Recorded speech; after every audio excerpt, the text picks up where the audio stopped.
और मेरे ख्याल से समाजवादी पार्टी के हर कार्यकर्ता के मन में भी खड़ा हो रहा होगा, इसीलिए मैं उस प्रश्न को लेकर आ रहा हूँ।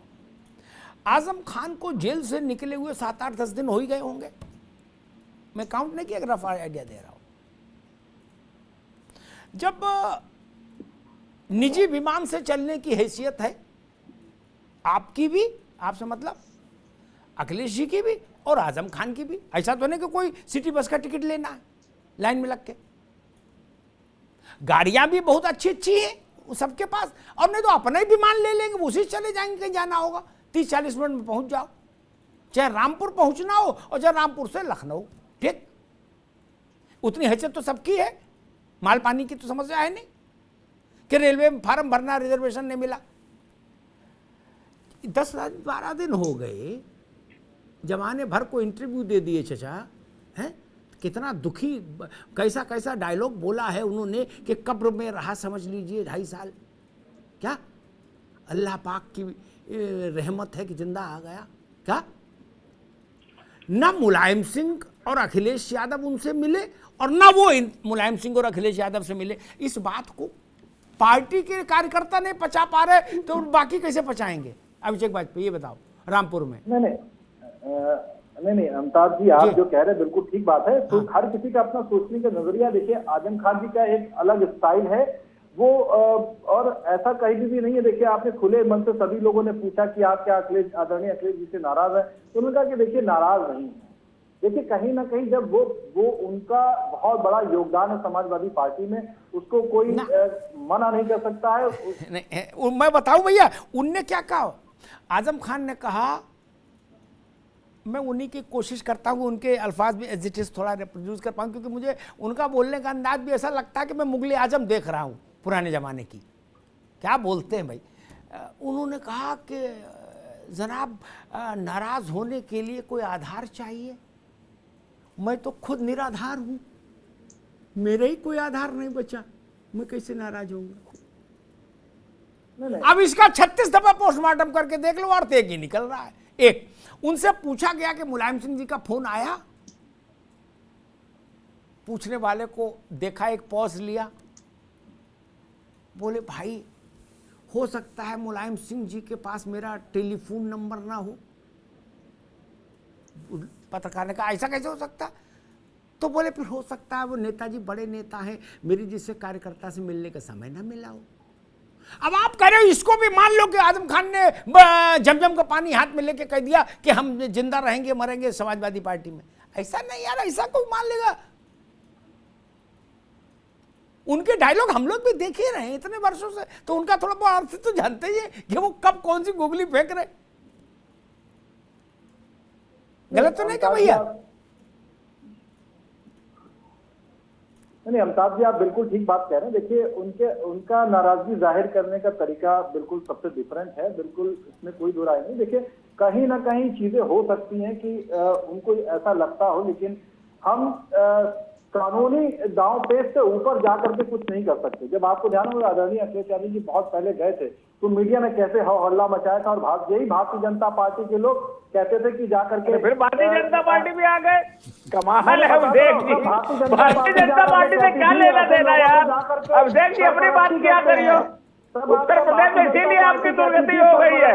भारतीय जनता पार्टी के लोग पिताजी का अपमान आप करो, भारतीय जनता पार्टी के लोग पिताजी से हाथ से माइक छीनो, भारतीय जनता पार्टी के लोग चाचा का अपमान करो, उनसे फोन पे बात न करो, भारतीय जनता पार्टी के लोग चाचा को विधानमंडल दल की बैठक में ना बुलाओ, भारतीय जनता पार्टी के लोग। अरे कम से कम आप सरकार चला चुके हो, अपनी सरकार की बात करिए, उनकी उपलब्धियों की बात करिए, अपने संगठन को मजबूत करने की बात करिए, संगठन के कार्यकर्ताओं को एक करिए, अपने परिवार को एक करिए।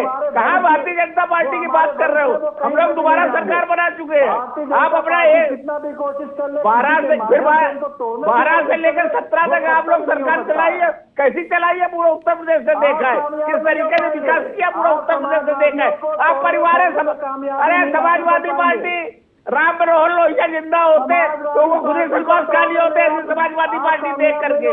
अरे श्रीमान जी, हरिश्चंद्र नाम रख लेने से कोई सत्यवादी नहीं होता है, समाजवादी नाम रख लेने से कोई समाजवादी नहीं हो जाता है। अरे कम से कम अपना अवलोकन करिए, अपनी कम से कम आकलन तो सही किया करिए। आप अपना परिवार संभालिए, अपनी पार्टी संभालिए, उसके बाद भारतीय जनता पार्टी पे आरोप लगाइए। सीधा सीधा वही कांग्रेस जिस तरीके से करती है उसी तरीके से आप कर रहे हो। आपकी वही दुर्गति होने जा रही है।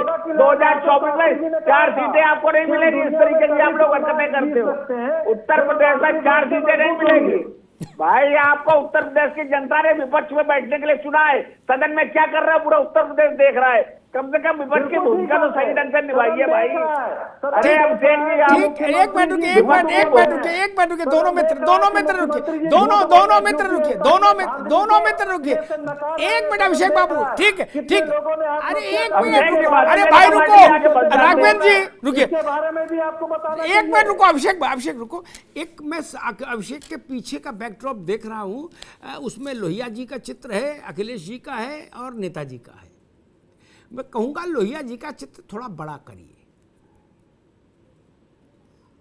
लोहिया कुछ दूसरे मिट्टी के आदमी थे और वैसे लोगों का जन्मना भारत की राजनीति में कब का बंद हो चुका, जैसे लोहिया थे। कभी उस पर चर्चा करेंगे अलग से। वो बहुत बड़े लोग थे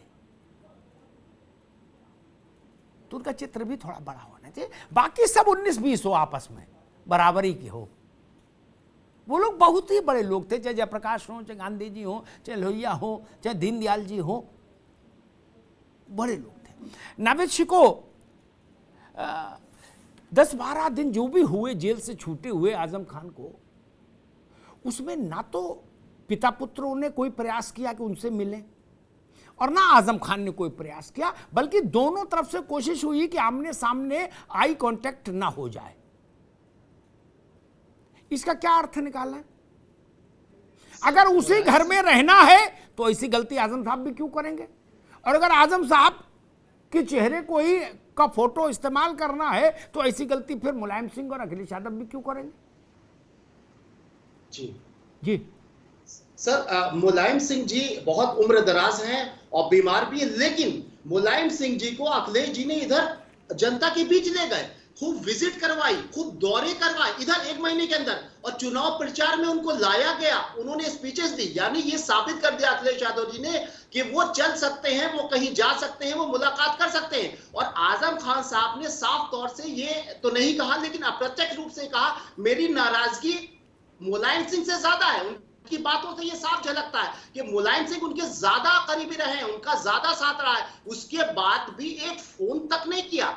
जनता के बीच मुलायम सिंह जी अभी कुछ दिन पहले गए, उन्होंने जनसभाएं की, और आजम खान जो उनके बचपन के लगभग साथी हैं, दशकों के साथी हैं, जिन्होंने साथ में संघर्ष किया, इतने सालों के बाद में वो जेल से निकलते हैं और मुलायम जी का भी एक फोन नहीं आता है। भाई साहब, इतनी गुत्थम गुत्था। आज योगी जी का जो बयान आया शिवपाल जी को लेकर, आजम खान साहब का सस्पेंस, शिवपाल जी का बयान, ये सारी बातें जो कहती हैं वो मुझे लगता है बहुत कड़वी और बचकानी बात कही जा सकती है। लेकिन मुझे एक बात पता नहीं क्यों लग रही है कि आजम खान साहब जेल से बाहर है, लेकिन किसी भी वक्त जेल जा सकते हैं, नंबर 1। नंबर 2, मुलायम सिंह जी की फाइलें तैयार रखी हैं, उन्होंने कई बार शासन किया है, तमाम उनके ऊपर आरोप है। अखिलेश यादव जी की भी फाइलें बिल्कुल तैयार रखी हुई हैं, तमाम यादव परिवार के ऊपर तमाम संगीन आरोप जी। मुझे लगता है शिवपाल जी के साथ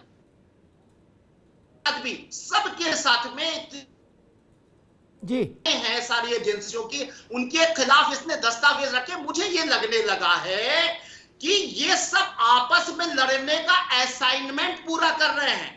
भारतीय जनता पार्टी का एक दबाव या कहीं बहुत से बड़ी बात कह दी भाई। लड़ते रहो, अगर चाहते हो कि जेल की सलाखों के बाहर तुम्हें रहना है, लड़ते रहो। तो मतलब रुकना नहीं है, लड़ते रहो।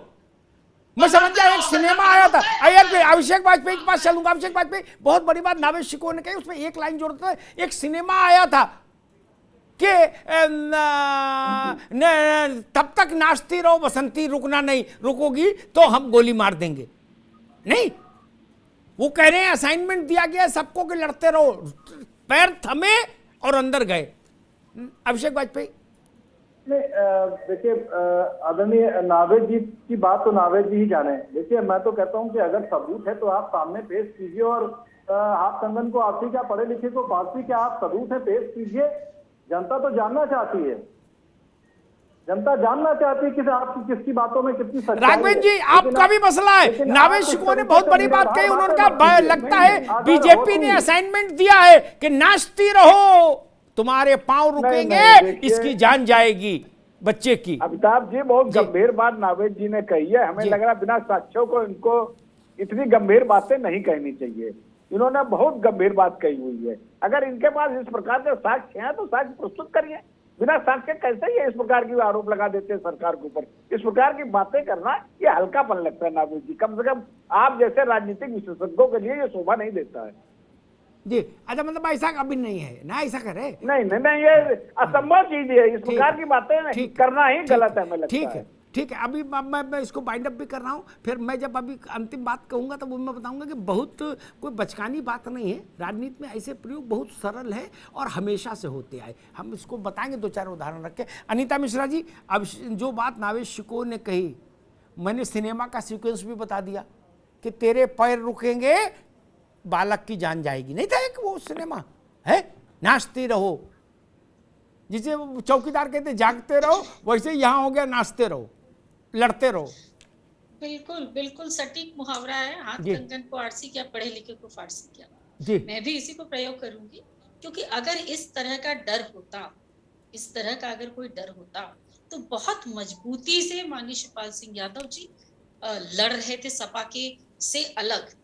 आप देखिए कि कहीं से भी कमजोर नहीं थी उनकी रथ यात्रा, कहीं से भी कमजोर नहीं थे उनके साथ दिखने वाले लोगों की भीड़, कहीं से भी कमजोर नहीं थी।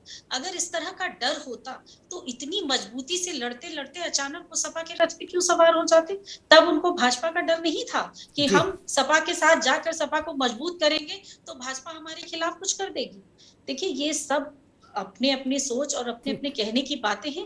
अगर ऐसा होने लगेगा इस देश में तो फिर तो विपक्ष खत्म ही हो जाएगा ना। जी। फिर तो जो सरकारें आएंगी वो हर विपक्ष को यही इसी तरह डरा धमका जी। के और जो चाहेंगे वो फिर लोकतंत्र रहा ही कहाँ। जी। और देखिए, जी। भारत जैसे मजबूत लोकतंत्र जो कि पूरे विश्व के लिए एक नजीर है, उस पर ये बहुत बड़ा प्रश्न चिन्ह नावेद भाई ने खड़ा किया। इतना कमजोर लोकतंत्र अभी नहीं है हमारे देश का कि यहाँ पे ऐसा कोई भी पार्टी, ठीक है भाजपा आज बहुत मजबूत है, लेकिन वो अपनी उंगलियों पे विपक्ष को नचा ले, ऐसी भी स्थिति नहीं है भाजपा की। अगर ऐसा होता तो बंगाल में जो उनका हश्र हुआ वो ना हुआ होता। जी, ठीक बात। और बहुत सारे प्रदेशों में भाजपा ने मुंह की खाई है। क्यों खाती भाजपा? ठीक है, आ गई बात।